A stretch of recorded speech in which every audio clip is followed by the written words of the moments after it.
This is the White Coat Investor Podcast, where we help those who wear the white coat get a fair shake on Wall Street. We've been helping doctors and other high-income professionals stop doing dumb things with their money since 2011. The sponsor of this episode, 37th Parallel, is a private multifamily acquisitions and asset management firm based in Richmond, Virginia. Since 2008, they've completed close to $1 billion in multifamily transactions with a 100% profitable track record for our clients. They provide a vertically integrated investment platform, fund and single asset investments for high net worth, family office, and institutional investors seeking tax-advantaged income and equity growth. They specialize in Class A, B apartment communities in demographically strong markets in Texas, Georgia, Florida, and the Carolinas. Learn more about 37th Parallel and the special investment discounts available only to white coat investors at whitecoatinvestor.com/37parallel. Welcome back to the White Coat Investor Podcast. I am your host, flying solo today. I am Jim Dahle. I'm an emergency physician. I practice in Utah. I'm the founder of the White Coat Investor. 12 years ago, I decided that docs should get a fair shake on Wall Street, and they were not getting it. And I thought, well, how can I reach as many of them as I can? And there was this newfangled internet thing and blogs out there, and I decided to start one. It blew up and has subsequently grown into a lot of different things, including this podcast, which actually now has more reach than the blog. So thank you for listening to the podcast. Our mission here is to help you get a fair shake. We want to connect you with the good guys in the industry, run the bad guys out of business, and mostly help you to become financially literate, financially disciplined, and financially free. So I hope it has been beneficial to you. If there are things you would like to see us do better, please tell us. The easiest way to do it is to take our survey. It's open for a few more days. whitecoatinvestor.com/survey. We'll bribe you to take it. Right? There's going to be a random drawing for people who take the survey. Some are going to win t-shirts. I think we're giving out 20 t-shirts. And somebody's going to win a free online course worth thousands or hundreds of dollars. Well, I guess it could be thousands of dollars, depending on which course you choose. It's your choice, which of our courses you want to take. But please take that survey. Help us help you. Something else I want you to know about is a startup school. This is Expert Witness Startup School. If you have thought that you would like to be an expert witness, now you can just do it for the defense if you want. You don't have to be, work for, the prosecution, but most people do both and just try to give their honest opinion of what the standard of care would be in a case. But if that is something you're interested in doing and you want to learn how to do it, you want someone to take you soup to nuts and show you how to become an expert witness and use all this knowledge you spent a decade accumulating to do a little bit of a side gig, which most people say also helps them in their own practice to be a better doc. We have a course that will help you to do that. Okay. That course cart opens on January 20th. It closes on January 30th. So I'm recording this before Christmas. So if the world changed in the last few weeks, like it did around the pandemic, and I sound really out of touch, if Russia invaded Alaska or something, and I didn't even mention it on this podcast, that's why. But, basically, you're listening to this on the 26th, 27th, 28th of January. You only have till the 30th at midnight Pacific time if you want to sign up for this startup school. You'll have lifetime access to the material. You get access to all the modules as soon as you enroll. And it takes place over 4 weeks with weekly recorded modules and 1 weekly live Q&A via Zoom. There's 8 recorded video modules. There's homework each week that may take 1 to 2 hours. Obviously, they want you to be serious about this if you're taking it. Depending on your level of experience, it might take you longer. If you've never done anything like this before, it might take a full 2 hours. If you've done some before and you're just brushing up, maybe a little shorter. But this session runs from the end of January through February 24th. And basically, it will teach you how to launch and build an expert witness practice to diversify your income and increase your financial security. This is done by Dr. Gretchen Green. We've had a lot of white coat investors take this course. They like it, they enjoy it, and they get to use skills they already have as physicians to generate some extra money, often at a higher hourly rate than they're making practicing. Anyway, you can sign up. whitecoatinvestor.com/expert witness. Be sure to check that out. All right, today we have a whole hodgepodge of questions off the SpeakPipe. You guys drive the content on this podcast. I say guys generically, of course. Many of our listeners, of course, are not guys, but you know what I mean. If you would like to have your question answered on the podcast, you can leave it on the SpeakPipe, whitecodeinvestor.com/SpeakPipe. If it's too long or, you don't want someone to recognize your voice, you can send an email. A lot of those end up on the podcast as well. You can email editor@whitecodeinvestor.com, but it's a lot more fun if you leave it on the SpeakPipe because then we have more voices on the podcast. Our first one today, however, is an email question. It says, I'm not a doctor, but a personal finance enthusiast in Silicon Valley and greatly enjoy your podcast. We appreciate that. There's a lot of actually a lot of tech workers who read and listen to the White Coat Investor. I am a tech worker and through my employer have access to a 401k plan, which allows me to perform a mega backdoor Roth. Unfortunately, the after-tax contributions are payroll deductions, and my base pay compensation is such that it takes many, many pay cycles to contribute my target amount while I live off RSU vestings. It is likely in 2023 I will leave this employer by choice or layoff, and my next employer may not offer a 401k with the same features. That does sound like the life of a tech worker, constantly changing jobs.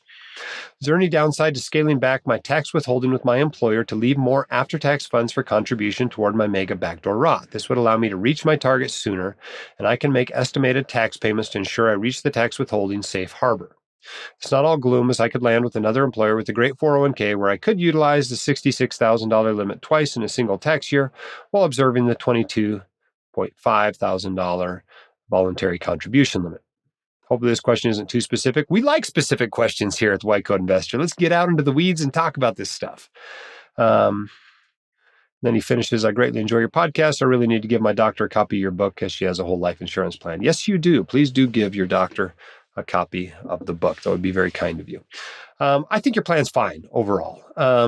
I've seen docs do something similar to pay off their student loans, actually, in their first 6 months out of residency. Many years ago, we had a guest post of a doc who basically took advantage of the fact that when you're self-employed, you're kind of get a pass the first year on your quarterly estimated. And so she basically didn't pay taxes for the first 6 months out of residency. And she sent all that money to her student loan lender and paid off her student loans. Then come the next year, January, February, March, April of the next year, she saved up her money to pay her tax bill for the prior year. And it worked out really well. And she was, debt-free and still met her tax obligations for that year. So keep in mind when there are two things going on here when we're talking about taxes. You have to pay your taxes, all right? I'm not advocating that you do not pay your taxes. You should pay your taxes every dime you owe. Don't leave them a tip, but pay them every dime you owe. What you do with your tax return each year is you are settling up with the Treasury, with the IRS, with the government. You're settling up with them. If you paid them too much, they give you some back. That's a tax refund. If you haven't paid enough, you got to send in a tax bill. Sometimes you've broken some of the rules, right? It is a pay-as-you-go system. The federal system is. Some states are not. Utah is not a pay-as-you-go system. You're allowed to pay your entire tax bill on April 15th of the next year. And that's perfectly fine with Utah. It is not fine with the federal government.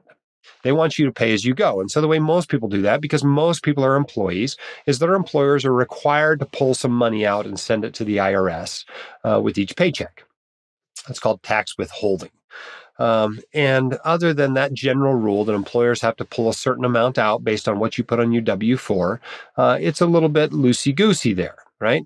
Because how you fill out the W-4 affects how much they have withheld.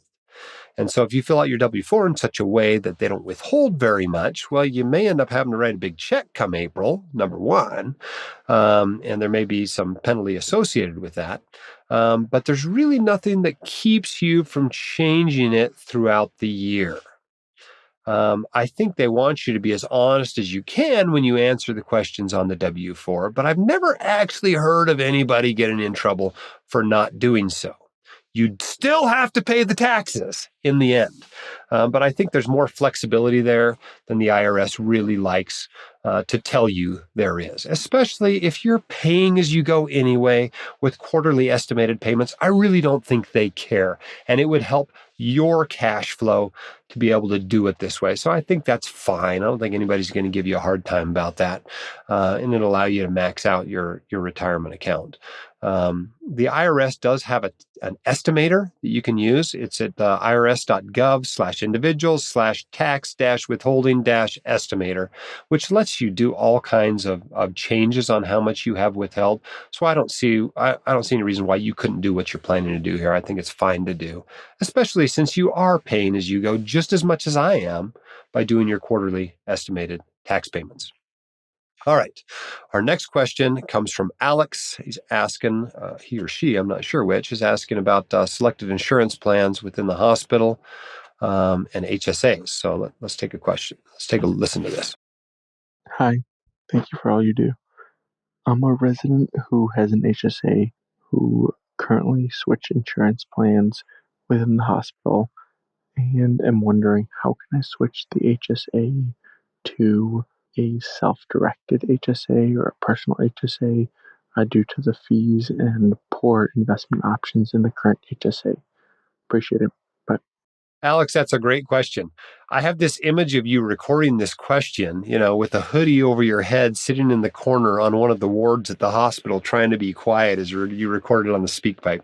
I don't know if that's how you actually recorded it, but that's kind of what it sounds like. It sounds like you're trying to be quiet as you recorded it. But it's a great question. Here's the deal with HSAs. You mentioned you're switching insurance plans. That really doesn't have anything to do with any of it. If the old plan was a high deductible health plan and you were allowed to use an HSA for it, that's fine. If the new plan is a high deductible health plan, you're allowed to use an HSA for it, that's fine too. But the HSA itself is kind of separate from those. Now, there is a benefit to using whatever HSA your employer allows you to use, or your employer has chosen for you. And the benefit is they put money in there without you having paid payroll taxes on it, which for a resident is a big deal because you're still paying Social Security tax, right? 12.4% when you count the employer's portion and your portion. 6.2% is your portion of that, plus Medicare. Right? Your 1.45% is the employee portion of Medicare. So you don't have to pay those taxes on the money that goes into the HSA if your employer is pulling it out of payroll and putting it in the HSA. So that's a good reason to use, your employer's HSA. The downside is a lot of employer HSAs suck. They're terrible. They have terrible investment options. They might have a bunch of fees. It might be a pain to work with. There are better HSAs out there. Places like Fidelity, places like Lively. So what most people do, if they are not contributing directly to a good HSA, like we do. We contribute directly to a good HSA because we don't have it withheld. It's not a benefit that we offer at White Coat Investor because we know people can just go open it up themselves if they want. And so we don't do that. So we just go directly, and ours is at Fidelity. It's fine. But if you're stuck at your crummy employer one, you're not stuck there for long because once a year, you can roll it over into a good HSA. And so that's what I would do if I were you. I would just have the employer pull the money out of payroll, put it in their crappy HSA with the high expense ratio of funds or whatever. And then once a year, do a rollover over to where you really want to be, a Lively or a Fidelity or someplace like that with low costs, good investing options, and go for that. We actually have an affiliate relationships with Lively. If you want to help support the site while you open that, you can go to whitecoatinvestor.com/lively. I think we get $10 if you open an account there. So it's not exactly a big profit maker for us, but it does help support the site. And we do appreciate that. Okay. Our quote of the day today comes from Carmen Reinhardt, who said, "If there is one common theme to the vast range of the world's financial crises, it is that excessive debt accumulation, whether by the government, banks, corporations, or consumers, often poses greater systemic risks than it seems during a boom." A lot of truth to that. It's usually debt that gets us in trouble, personally, business-wise, nation-wise. Be careful how much debt you take on. Okay, and be careful investing in entities that have a lot of debt because bad things happen.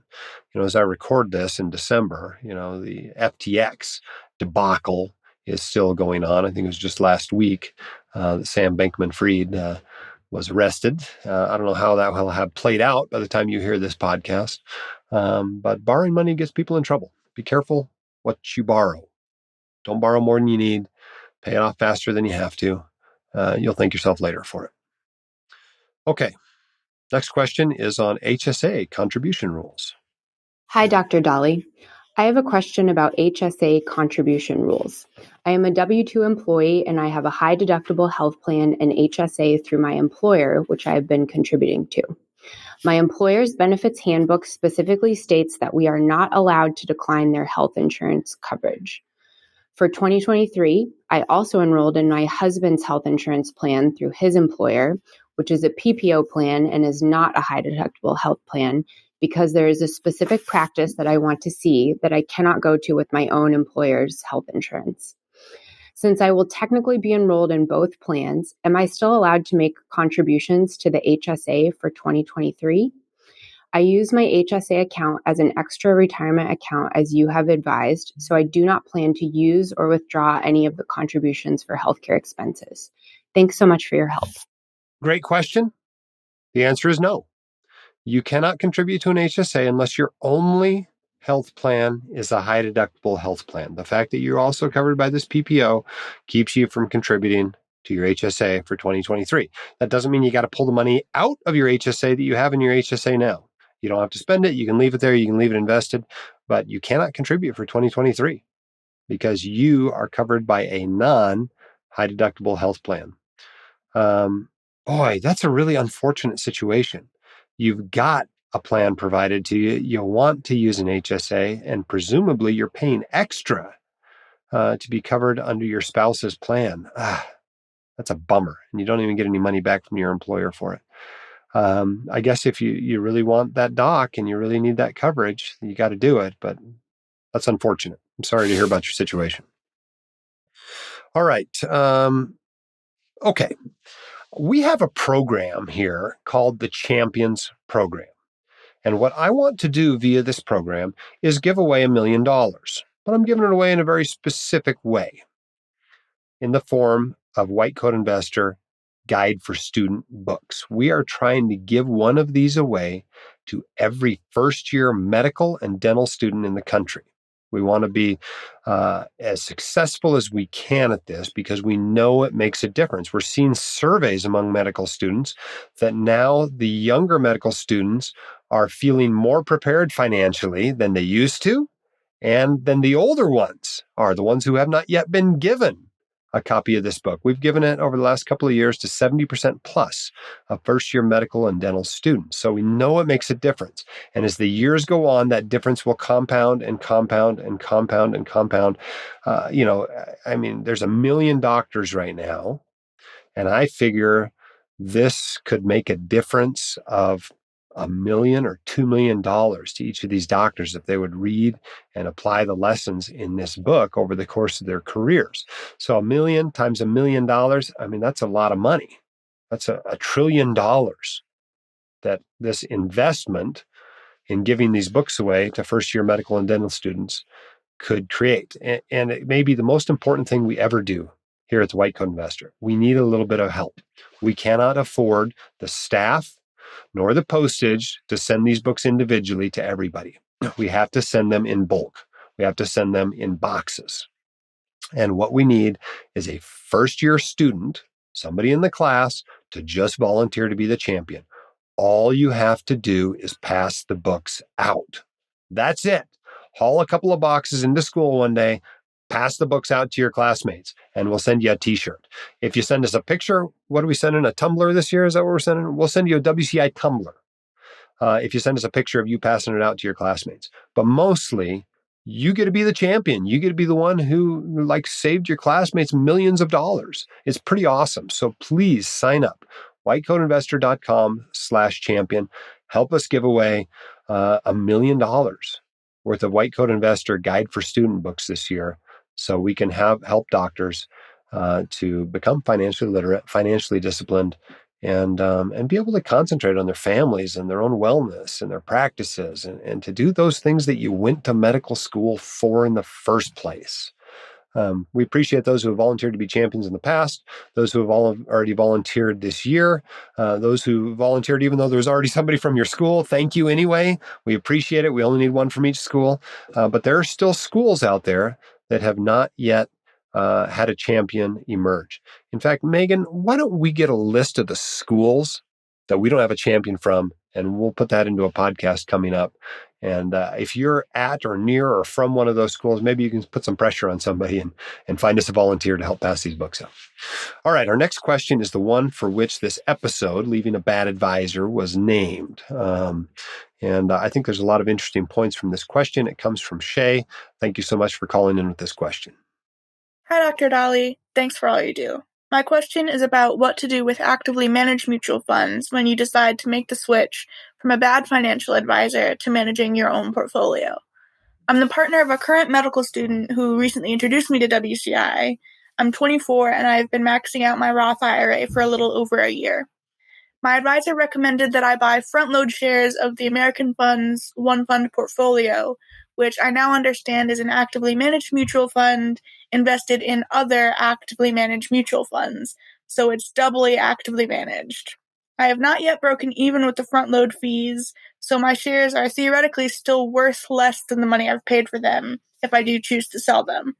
Should I cash them out when I make the switch to investing on my own, or should I transfer them in kind to the new account and just buy low-cost index funds moving forward?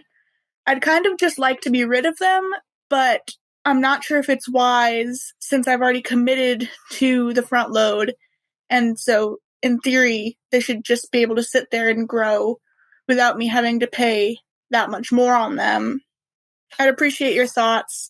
It's been bothering me and I'm going back and forth about it, so I just want somebody else's opinion who I trust. Thanks so much. All right, great question. So much going on here. Let's talk about a few of these things. First, congratulations. 24 years old. You know what I was doing at 24? I was broke. I was donating plasma for grocery money, right? I was enrolling in medical school. I was getting married. I didn't have any money, and I wasn't going to have any money for a long time. You've already been maxing out a Roth IRA for a year. You're going to be so wealthy. Congratulations so much on getting started early. It makes a huge difference. Now, lots of docs out there, as you've obviously learned recently, don't get started at 24. But that extra decade of compounding can really work for you in a good way. So congratulations on caring about investing, on saving money, on investing it. There are far worse things you could have done. I know you feel like you made a mistake hiring a bad advisor and putting money into maybe not the best mutual fund. But congratulations on what you're doing, right? When I got started investing at 28-ish, almost 29, it was the same kind of thing. I ended up in a loaded, actively managed mutual fund that wasn't the best choice, but I was getting started.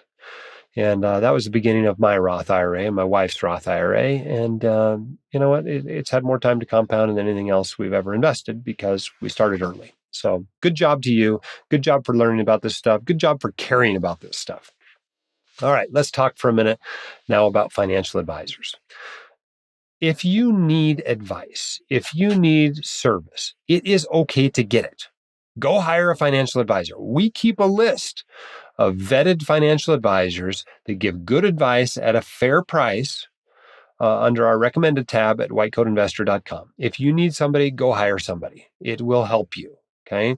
If you are not going to do this well on your own, you are far better off paying a fair fee and getting someone to help you. Now, some of those firms specialize in helping you to become a do-it-yourself investor. Others prefer to, both manage your assets and give you financial advice for the long run. So you got to match yourself to what you're actually looking for there.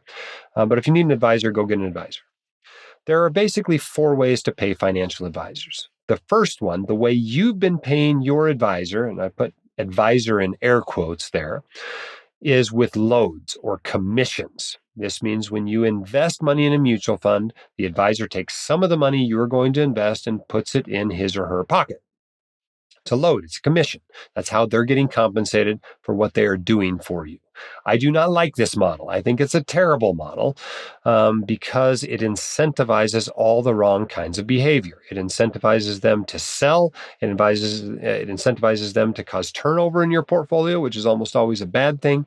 It incentivizes them to encourage you to invest in the highest load and highest commission investments. I just think there's too many conflicts there that even a good person can't overcome them. The other problem with the model is it tends to attract people at the beginning of their career when they don't know very much, and you end up with not a very good advisor. So you're not getting good advice, you're not getting good investments, and it's just not a great way to pay. The other three ways are fee-only methods of paying a financial advisor. The most common one is an asset under management fee, where you basically pay a percentage of your assets to the advisor each year. And that can be a really good deal when you don't have any assets. If you have a $100,000 portfolio and you're paying 1% a year, that's only $1,000. That's a screaming deal for full service financial advice and asset management. It's really a good deal if you're only paying $1,000 a year. The problem is when you have $5 million and you're still paying 1% a year, now you're paying $50,000 a year, which is not a screaming deal. It's a ripoff. Okay.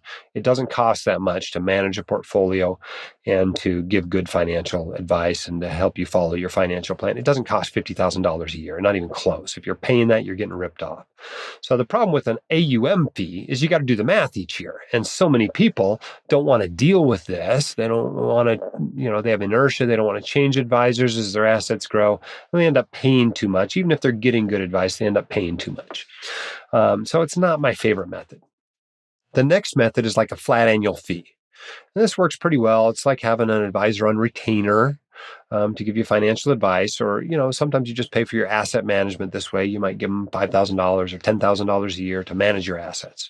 And I think that's a reasonably good way to pay for financial advice. There aren't a lot of people that work under that method, though. And so the difficulty becomes finding somebody willing to work under that method. We have a lot of them on our list at whitecoatinvestor.com. So you can check that out if you want to pay people that way. The last way is an hourly rate. And these are often high. They're often higher than what you're billing at. You might be paying $200, $250, $300, $400, $500, $600 an hour to get financial advice on an hourly basis. And that sounds like a ton of money, right? So that keeps you from coming in and getting the advice you probably need. But the truth is, you might be paying a lot less on an hourly basis than you would under an AUM fee.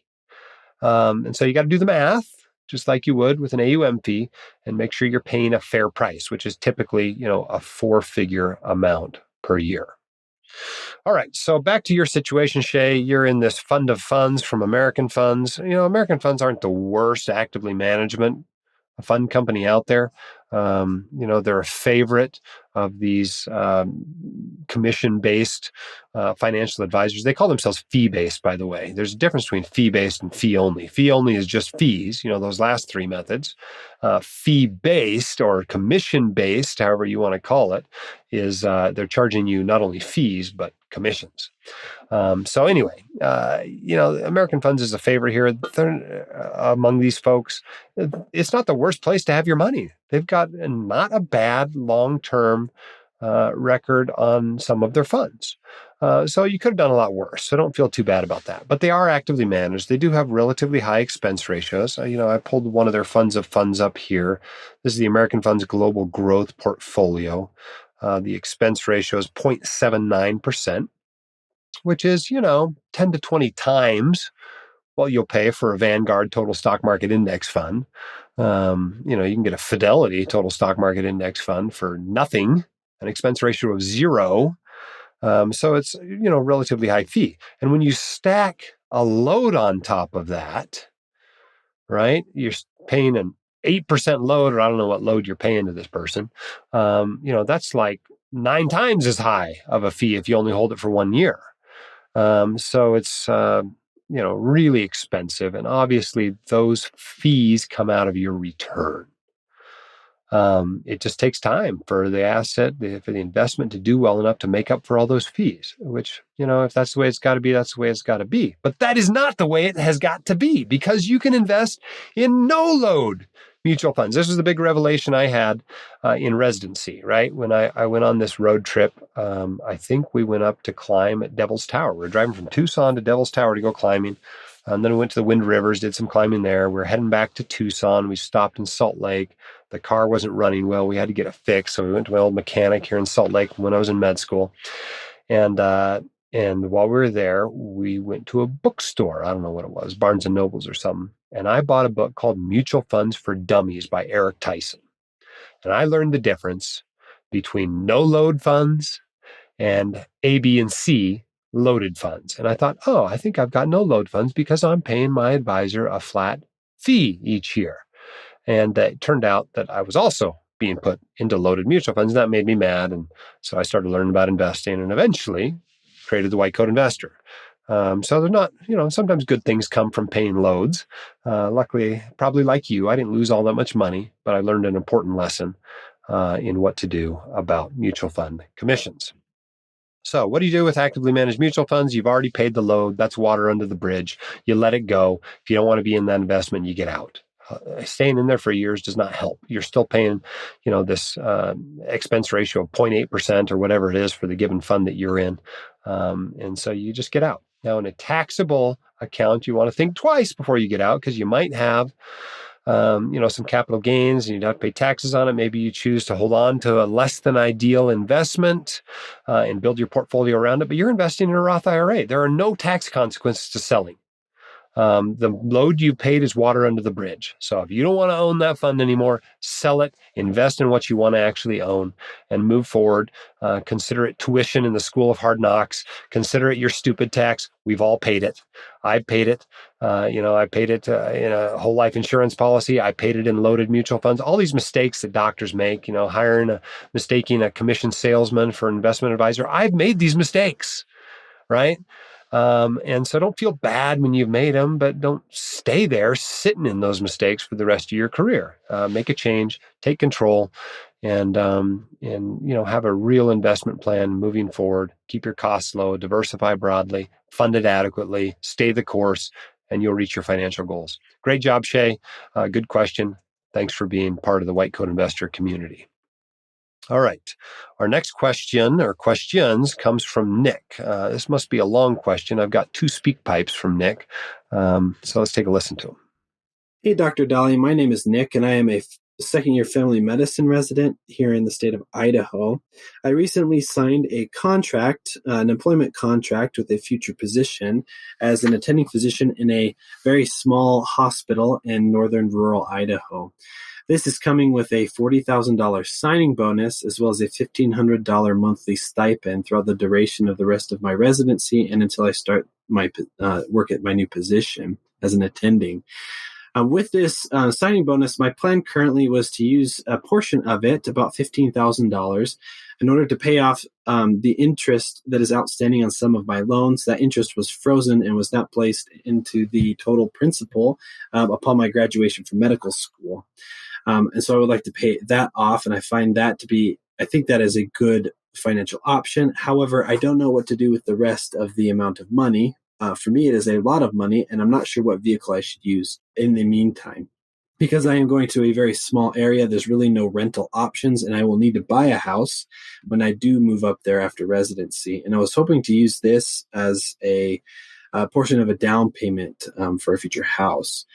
What vehicle would you recommend that I use? I know the options are available, such as a money market fund or a CD, but I was just wondering what thoughts you might have. Thanks. All right. Let's take that first one to start with. A lot of good questions there. Congratulations on getting through residency. You must be doing a good job. People want to hire you, so congratulations on that. It's exciting to start getting some money. Getting a little bit in advance is a good thing. If you're sure that's where you want to go anyway. And thank you so much, by the way, for being willing to serve and work in a rural community. A lot of people talk about the doctor shortage, and the truth is we don't have that much of a doctor shortage. What we really have is a doctor maldistribution. Everybody wants to work in Salt Lake. Everybody wants to work in New York City. Everybody wants to work in, Denver, whatever. But nobody wants to work in rural Idaho. So thank you for going to rural Idaho. There's a lot of great things about rural Idaho. I have a wonderful time in Idaho every year. This year we spent time floating the river No Return, the Salmon River, floating from the eastern side of Idaho to the western side of Idaho. It is beautiful country. There are a lot of great things in Idaho. So thanks for going up there, and I hope you enjoy all of that fun outdoor stuff that you can do in Idaho. As far as what to do with your money, it sounds like you have a plan. You want to use it for down payment. Put some toward your loan interest. That's a good use of money. Some for a down payment. That's a good use of money, and you know where to put it. It almost seems like your confidence is lagging your knowledge base, and that's pretty typical for white coat investors. A lot of people will tell you this is the case. When they came out of residency, they're like, I don't know what I should do. But if you actually ask them the questions, they do know what they should do. You know what you should do. You know you should keep this money aside in a money market fund and use it for your down payment. And that's a perfectly fine use of money. Now, at the beginning of your career as a doctor, and you guys have heard me say this before, you have a limited amount of money and all kinds of really good uses for it, right? You got student loans to pay down. You probably have some credit card debt. You maybe have a car loan. You want to have a home down payment. You want to, get a real emergency fund. You got retirement accounts and HSAs to max out. You want to start investing for retirement. Maybe you want to get started in real estate investing. You have all these great uses of money and not very much money. In your case, you got an extra $1,500 a month. That's great. That's huge for a resident. I think you said it was a $40,000 signing bonus or something like that. That's great as well. But you're not going to be able to do all that with that much money. You're not going to be able to pay off all your student loans, for instance. You're only covering some of the interest that's built up. So you got to choose. And there's no really wrong answer among these choices. It's just your personal preference. In our case, it was important to us to put down a down payment. So that was a pretty big high priority for us coming out of residency. I don't know if it was right in the end. In the end, we probably should have rented for those 4 years I was in the military. Ended up losing money when we sold the house 9 years later. But that was more a reflection of the fact that I came out of residency in 2006. Some other priorities we had was maxing out our retirement accounts that year we left residency. That was a big priority, and we were able to do that as well. So it just depends on what your priorities are. If your priority is paying off loans, maybe you want to put it all toward loans. If your priority is to have a down payment, not use a doctor mortgage for buying that house, that's an option as well. No real wrong answer there. So do what you want with the money. Don't go spend it. You have too many good uses for it to be spending yet. Now is the time period where you live like a resident for 2 to 5 years, kind of jumpstart your wealth accumulation process. You'll be glad that you did do that. All right, let's listen to your other question on the speak pipe here. Hey, Jim, this is Nick from the Midwest again. Just wanted to send a follow-up with more information. Currently, I've chosen the Fidelity Advisor Freedom Blend 2065 Fund, Class C shares, due to my plan of not being at this employer for the long term. And seeing as though I'm young, I chose the 2065 Fund. Let me know your thoughts. Thank you. Bye. Oh, I'll let you know my thoughts. I don't like that fund. Is that fund in your 401k? Because if so, your employer hates your guts and you ought to sue them for it. Maybe not sue them, but the point is employers have fiduciary duty to you to give you good mutual funds in your 401k. And if they don't do that, they have liability, right? They have a duty to give you good investments. A Fidelity Advisor fund in your 401k is like a high expense ratio mutual fund, right? Fidelity has two kinds of funds. They have some very low cost index funds.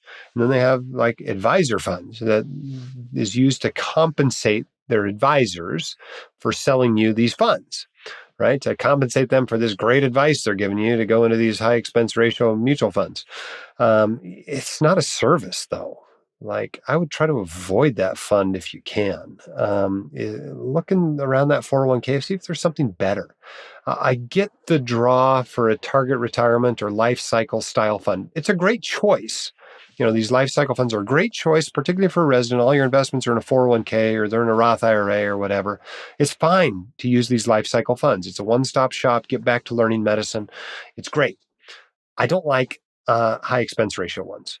If that's all that's available to in your 401k, maybe you got to suffer with it for a year or two. Fine. If it's your IRA, look around. You're probably in the wrong fund. You can get something that's dirt cheap, index funds. Fidelity has two sets of these life cycle funds, one that the advisors sell with high costs and one that the advisors don't sell with low costs. And so when you deal with Fidelity, you got to be aware of that. We had a podcast a few weeks ago where we talked about the problems with Vanguard. Well, this is one of the problems with Fidelity, right? Fidelity is a privately owned company. They want to make a profit. The Johnson family, I think, still owns it. And what they try to do is have you come over with these loss leaders, these super low cost, zero ER index funds, and then hopefully you buy some other services there, like their expensive actively managed funds. That's the problem with Fidelity is you got to be aware of that dichotomy and negotiate it and navigate it properly, so you're not getting ripped off at Fidelity. In your case, leaving residency, if this isn't a 401k, you probably want to just convert this all to a Roth IRA. That's one of your priorities as you leave, residency, and there'll be a little bit of a tax cost to doing that, most likely, but it's probably worth paying. And maybe you want to use some of your $40,000 signing bonus for that. All right, so our next question comes from NoHo. Hey, Dr. Dahle, thank you for all that you do. I'm a beginner investor and a first-time question asker. I've jumped into the Boglehead's philosophy, and I think I've made the mistake of consuming too much information in a short period of time, and I'm suffering from analysis paralysis, and I'm hoping you can help. I'm confused as to why asset allocation should be diversified past investing in a total U.S. stock market fund if you have a long risk horizon. Why discuss adding value premiums and weighing and having different tilts, internationals, REITs, emerging markets, etc. It seems that looking at compound annual growth rates over the past 40 years, it's been most optimal to just edit your risk profile by changing the ratio in your portfolio by changing the ratio between pure equity and a total market fund and fixed income rather than adding asset classes or weighing different premiums. Obviously, previous returns have no say in future, but I think I'm just having a difficult time getting started. So I was hoping you could speak on that. Again, thank you for all that you do. Well, good question, and thank you for what you do. That goes for all of you out there listening. It's not easy to be a high-income professional. You have a difficult job. That's why they pay you to do it. And so whether you're listening to this on your way to work, your way home, working out, walking, whatever, forcing your spouse to listen to it with you, whatever you're doing, thanks for what you do. It's not easy. And for those of you who are the money person in the couple, whether you're the high-income professional or not, thank you also for taking care of the finances. Those of us who do that primarily, Katie and I split it pretty well, but I still do more than she does. Know that it is work. There's actually some work and some chores and some jobs that have to be done there as you manage the money. So thanks for doing that. All right. It's difficult for me to talk about this question because it sounds like I'm talking down about a total stock market fund, which is my favorite investment, right? It's my favorite mutual fund. 25% of our retirement portfolio is in a Vanguard or an iShares, depending on if we've tax loss harvested recently, total stock market fund. It's in U.S. stocks as allocated, by capitalization. Very low cost investment, very broadly diversified, essentially guarantees you the return of the U.S. stock market. I like this investment. It's a good investment. I've chosen not to put all of my money in it because I think there are other things that are worth owning. And one of the best explanations of this is imagine that you were a Japanese investor in the mid 1980s. And you said, if I look at past returns, the Japanese total stock market fund for the last however many years has done so well, why would I bother investing internationally? Why would I bother investing in small and value tilts and REITs and bonds and all this other kind of stuff? If I have a long time horizon, why wouldn't I just put it all into this Japanese total stock market fund? Well, the answer for those of us who understand financial history is very clear. By the late 1980s, the Japanese stock market had collapsed. And it basically has not yet come back. It's come back some. It's paid some dividends along the way. But if you look at the Japanese stock market, I don't know what is the Nikkei 225 or something. I can't remember what the index is called. Yeah, the Nikkei 225. If you look at that, and you go back to let's see, the furthest Google's going back for me is 1991. Well, in 1991. it was at 26,000. Well, today it's at 27,000, right? It's been 30 years. 30 years the index has not gone up. Could that happen in the US? Absolutely it could. Now, the US is a bigger economy than Japan, although at that time Japan was a huge portion of the world's stock market capitalization. The U.S. in a lot of ways has some advantages that Japan does not. But this is the reason why you invest internationally, because you don't know when this is going to happen to your country. And so I think it's worthwhile owning international stocks. And it's so easy to do. Just like there's a total stock market index, there is a total international stock market index where you can buy all the stocks in the world in 30 seconds essentially for free. Right? Not that hard. And you can own all these European stocks, all these, Japanese and Pacific Rim stocks, Australian stocks, emerging market stocks in China and India, et cetera, in case you're not sitting on the winner. Okay. Number two, you're looking at, the past record. And what you may not be considering is that over the last 10 years or so, U.S. stocks have done dramatically better than international stocks. Part of that reason is just the U.S. happen to do well, and part of it is the dollar has strengthened dramatically over the last 10 years. And so it looks like it's done even better than it has. But going forward, U.S. stocks are more richly valued than international stocks are right now. And that gap is bigger than it's been in a long time. That pendulum swings back and forth, and you haven't been investing long enough to watch very many of these swings. The last time international stocks did really well was in the 2000s, and they call the 2000s the lost decade because the S&P 500 basically didn't go up. If you count dividends, it did, but it basically didn't go up from the market high in 2000 until 2010. It's the lost decade, right? And maybe the 2020s are going to be a lost decade for U.S. stocks. And everyone by the end of it will be going, why does anyone invest in U.S. stocks when the record for international stocks is so much better? But that pendulum swings back and forth. So I think it's worth owning both. How much should you put in each is really up to you. But I think it's worth owning both. Jack Bogle didn't, though. He's like, U.S. stocks, do business outside the U.S., you're okay just owning U.S. stocks. I disagree with him on that point. Lots of people do. If you don't, knock yourself out, just buy U.S. stocks. But I think it's a mistake. I think you ought to own some international stocks, whether it's 10% of your stocks or 50% of your stocks, whatever. I think you ought to own some international stocks. As far as small and value tilting, in some ways, it's the same story.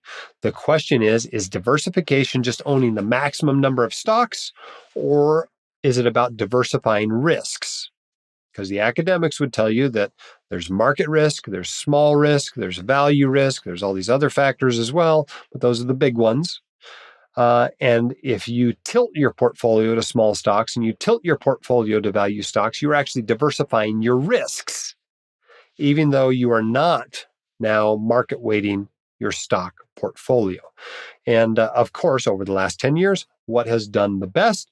Large stocks, growth stocks, U.S. stocks, tech stocks. So that means small value stocks, and international stocks are more value-y than growth.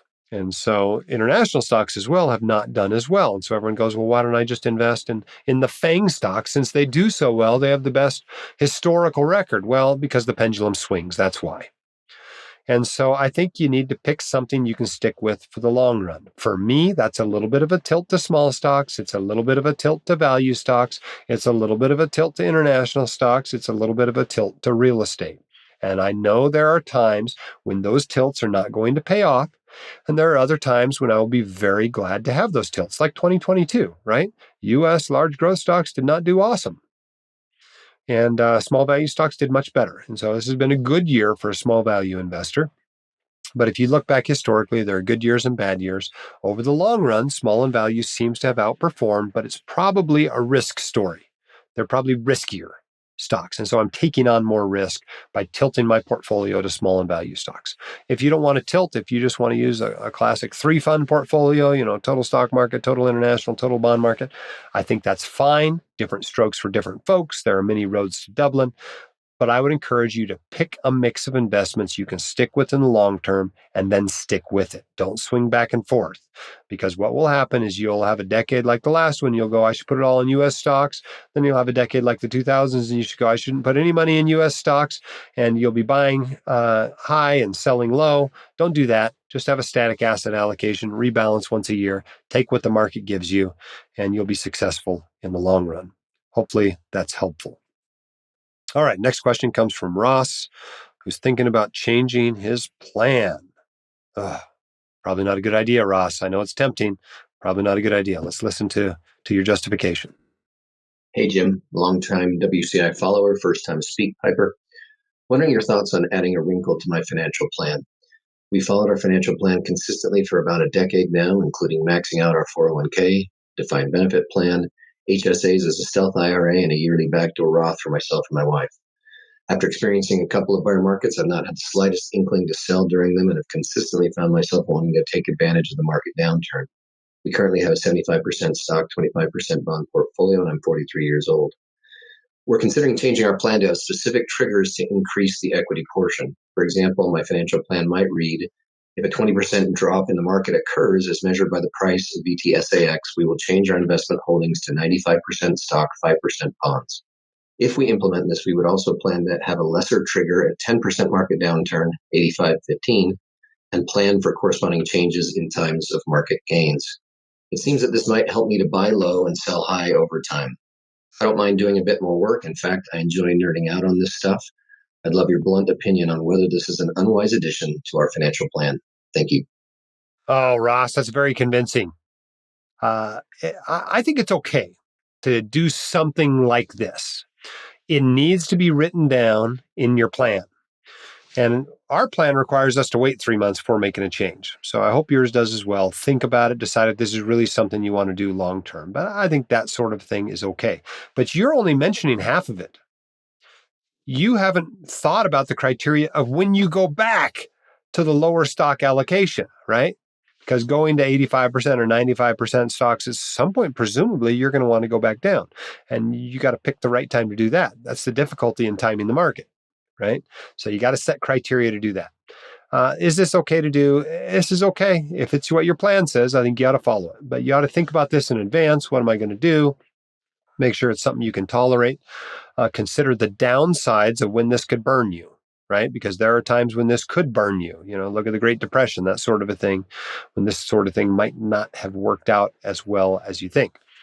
And the other thing I would caution you is not really to make changes at 10 and 20% down. I've looked at the data on this particular point, and the data is pretty good when the market drops 40% plus, that pouring money into stocks really works out well.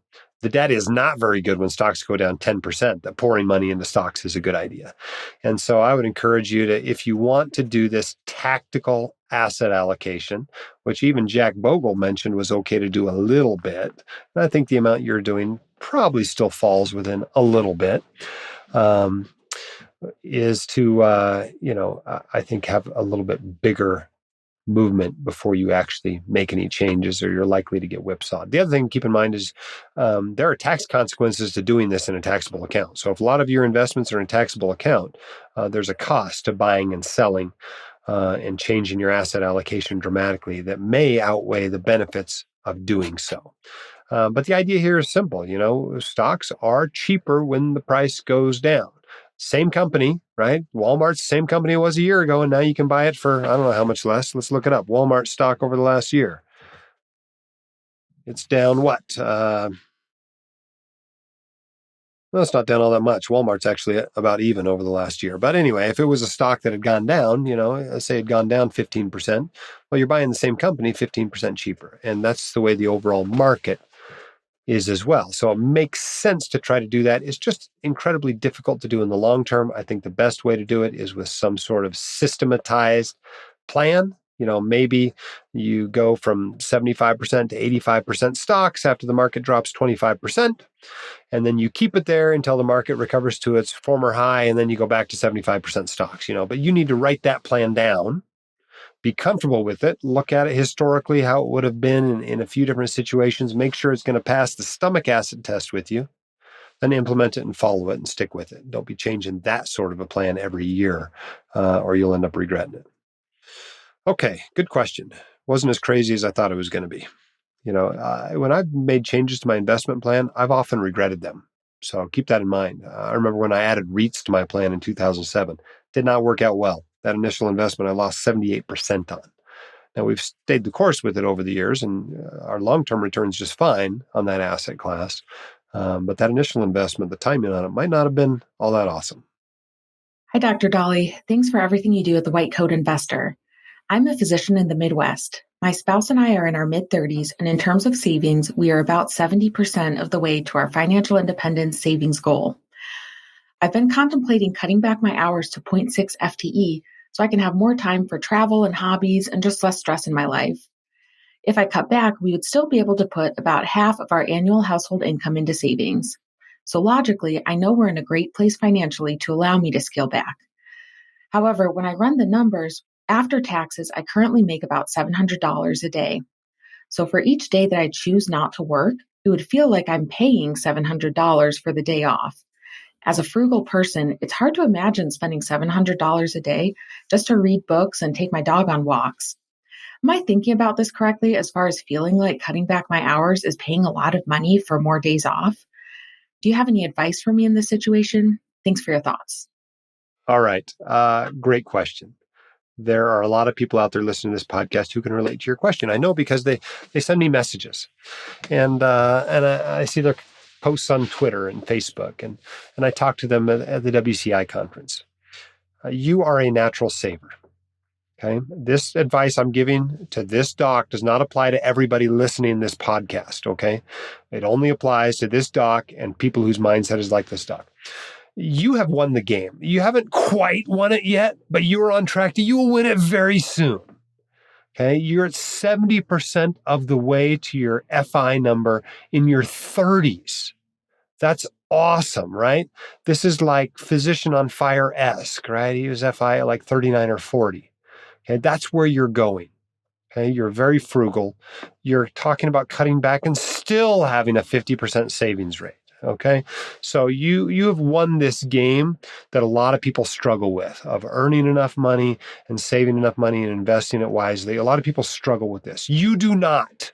You won. Okay, but there are 5 money activities, and you are not winning at all of them, I suspect. Okay. The first one is earning. Sounds like you're doing fine there. You're making $700 a day after tax. The next one is saving. You're clearly doing well here when you can cut back on work and still have a 50% savings rate. You didn't mention your investments, but I'll bet you're doing fine there. Okay. The next one is spending. I don't think you're very good at spending. And I can relate. I'm not very good at spending either. And I think you need to spend some more time and effort on spending, and frankly, some money on spending, and figure out some things that you can spend money on that will make you happier. Now, one of those is probably cutting back at work. Okay. Does this cost you money? Yes. It costs you $700 a day. And guess what? There will come a time in your life in the not very distant future when that seems like a fantastic deal. Because here's the deal. You can always make more money. You can't make more time. Now, you're in your 30s, you're young, you're in the hard charging era of your career, but there will come a time when you will realize that you only get so much time on this sphere going around the sun, and you can't get any more of that. And $700 for a whole day of it? That's a great deal. I'm like, 700. Wow, I'll pay $700 for a day off. That sounds like a great deal to me. And so, don't think about it that way. Think about it as you have enough money, or soon will. You could be on coast fire very easily and be there in just a few years, even if you don't save anything more. And start thinking about, well, how can I buy some of my time back? And you can buy time back by paying someone else to clean your house and mow your lawn and shovel your driveway and do your grocery shopping for you and, work on your car for you. There's lots of ways you can buy time back, but one of which is just by working less. So I have done this. I have bought my nights back by paying my partners to work them. I do not work after 10 o'clock at night, ever. I used to work after 10 o'clock a lot. My daughter talks about staying up. We're going on a trip here soon where we got kind of a red eye flight. And I'm like, I don't like staying up all night anymore. I've already spent enough of my life, in those early morning hours awake. I don't want to do it anymore. So I have also cut back on my shifts at work. I've essentially bought my time. Now, what does an emergency medicine shift pay? So they probably pay on average about $2,000. After taxes, it's going to be less than that. I don't know, $1,200, something like that. And so every time I drop a shift, it's $1,200 a month.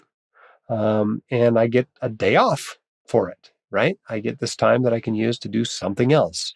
And so that's a very good price to pay. It's not all about money. You only need enough. And it sounds to me like you've figured out how much is enough. And when you have enough, more does not make you any happier. So as you are well on track to having enough, you may want to cut back a little bit early and, and start buying some of your time back and doing those things you enjoy, even if they're very inexpensive things. Walking a dog, reading books don't cost much money. But you've got to decide what your life looks like. You should not feel guilty that you should be at your practice all the time practicing. You should not feel guilty about, spending some time off, about not earning as much money as you can possibly earn. Find balance in all things. But for you are, like me, a natural saver, not a natural spender. You got to spend some time working on the spending skills that I suspect have eluded you to this point, and realize that you have got a saving problem, an earning, saving, investing problem. You're very good at those, to the detriment of the rest of your life. And I would bet that there are some things that you would like to spend a little bit more money on when you sit down and think about it and come up with a deliberate plan to do so. So congratulations. You are in a minority of people, a minority of physicians. It's difficult for most of us to save as much money as you're saving. So you've won from that respect. Now it's time to start thinking about what next. What are you going to do with the remaining, 10, 20, 40, 50 years left on this planet? How much of it do you want to spend practicing medicine? How much of it do you want to spend reading books and walking your dog? It's now your choice. Congratulations. You win. All right. The sponsor of this episode, 37th Parallel, is a private multifamily acquisitions and asset management firm based in Richmond, Virginia. Since 2008, they have completed close to $1 billion in multifamily transactions with a 100% profitable track record for their clients. They provide a vertically integrated investment platform with fund and single asset investments for high net worth, family office, and institutional investors seeking tax-advantaged income and equity growth. They specialize in Class A and B apartment communities in demographically strong markets in Texas, Georgia, Florida, and the Carolinas. Learn more about 37th Parallel and the special investment discounts available only to white coat investors at whitecoatinvestor.com/37parallel. Don't forget about our survey. We appreciate you taking that. whitecoatinvestor.com/survey. It's only open for a few more days. It helps us to guide what we do for the next year. It really does matter what you put on that survey. We make changes every year based on the responses to it. Thanks for those who have volunteered to be White Coat Investor champions. If you are a first-year medical or dental student and somebody has not yet handed you a White Coat Investor book this year, be the champion for your class. Be the person who hands them out to your classmates. whitecoatinvestor.com/champion. If you'd like to take the expert witness class that we mentioned earlier, this online course by Gretchen Green, you can sign up for that at whitecoatinvestor.com/expertwitness. Thanks for those of you leaving us reviews. These 5-star reviews do help us to spread the word about physician financial literacy. One came in this year from Tactical Magic, who said, best financial podcast, period. I've been listening to the podcast for years and can easily say this is the best financial podcast out there. Objective, carefully researched, and accurate, whether you're an MD, an MBA like me, on the path to FI, or just trying to figure out whether the whole life insurance policy your brother-in-law's friend is trying to sell you is a good idea. The White Coat Investor is the best place to start. Thank you to Dr. Dahle and your team for everything you do. 5 stars. Thank you so much for that great review. Keep your head up, shoulders back. You've got this, and we can help. We'll see you next time. The hosts of the White Coat Investor podcast are not licensed accountants, attorneys, or financial advisors. This podcast is free entertainment and information only. It should not be considered professional or personalized financial advice. You should consult the appropriate professional for specific advice relating to your situation.